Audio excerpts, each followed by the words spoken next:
Au sud de la RDC, dans la ville de Kasumbalesa, poste frontière entre la RDC et la Zambie, des centaines de camions font la queue chaque jour pour entrer au Congo, en Zambie ou dans un autre pays d'Afrique australe. Ces camions transportent plusieurs chargements dont les minéraux de la RDC et des marchandises. Ici, les camionneurs se plaignent des conditions difficiles dans lesquelles ils travaillent. Côté congolais, c'est l'insécurité, le vol et les temps trop longs pour le passage à la douane congolaise. Ils traînent entre 4 et 7 jours à la frontière avec leur chargement sur la route Lubumbashi-Kasumbalesa. Cette longue file d'attente est due à la lenteur dans le traitement de dossiers par la douane congolaise. Une situation que déplorent les camionneurs comme Mohamed, qui est là depuis 3 jours. Nisindo mabutia sinaona kidogo kidogo hivi hatujui mpaka ndani kuna nini huko. Hatujui. Kama kwa jani umejaa au kuna nini hatujui. Sasa unafika bado unafika ndani pale unakaa labda unafika pale intikadi haijaisha. Unakaa pale unaambiwa intikadi yako inaisha ndani pale pale. Unabidi ulipe tena ile intikadi mpaka tuko ndani pale pale. Passport inaisha huko ndani pale pale. Passport utakuwa ukishafika pale ndani pale, uonge passport. Hawataki uonge passport pale. Ukitoka pale unakamata passport umekaa. Na tumeshaka ndani umefika ndani pale passport bado haijaisha. Lakini ukitoka tu ndani pale unakamata tena kama utakuwa ulipe tena passport 100 tena. Assis sur le châssis de la remorque, Moussa, un jeune convoyeur tanzanien de 24 ans, vient de commencer sa cuisine. Il est déjà 17h heure locale, c'est son premier repas du jour. Au menu, des patates à la sauce tomate.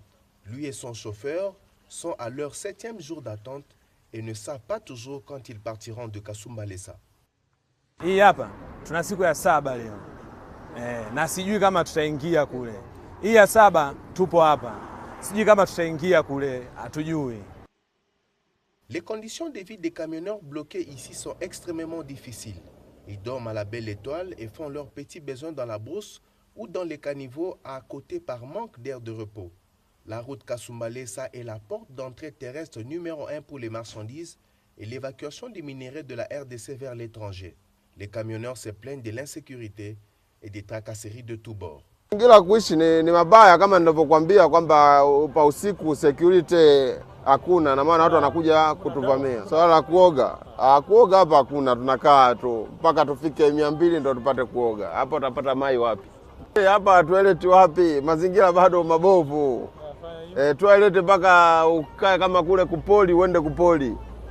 Utapata toilet wapi hapa? Hata ukitafuta toilet utapata wapi toilet?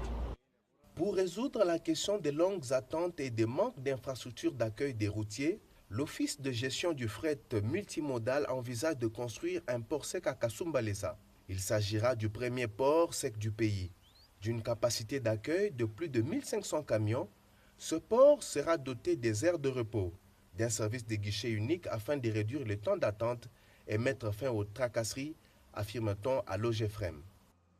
Comme vous pouvez le constater, le port sec de Kasumbalesa sera un véritable hub d'affaires devant servir de trait d'union entre plusieurs communautés économiques régionales et partant renforcer la position stratégique de la République démocratique du Congo. Kasumbalesa ne sera plus un goulot d'étranglement, car la construction de ce port, avec la construction de ce port, son Excellence, Monsieur le Président de la République, chef de l'État, vient de signer de la plus belle manière le certificat de décès des embouteillages sans précédent, des congestions récurrentes, ainsi que de la fraude à grande échelle qui s'observe généralement au niveau de ce poste frontalier. Le projet est gigantesque et s'étendra sur 62 hectares de terrain. Les travaux ont été lancés vendredi 1er juin par le président congolais. Il s'agit d'un partenariat public-privé dont le coût de 300 millions de dollars financé à 51% par un groupe sud-africain et à 41% par l'OGFREM. La première phase sera prête d'ici 3 mois.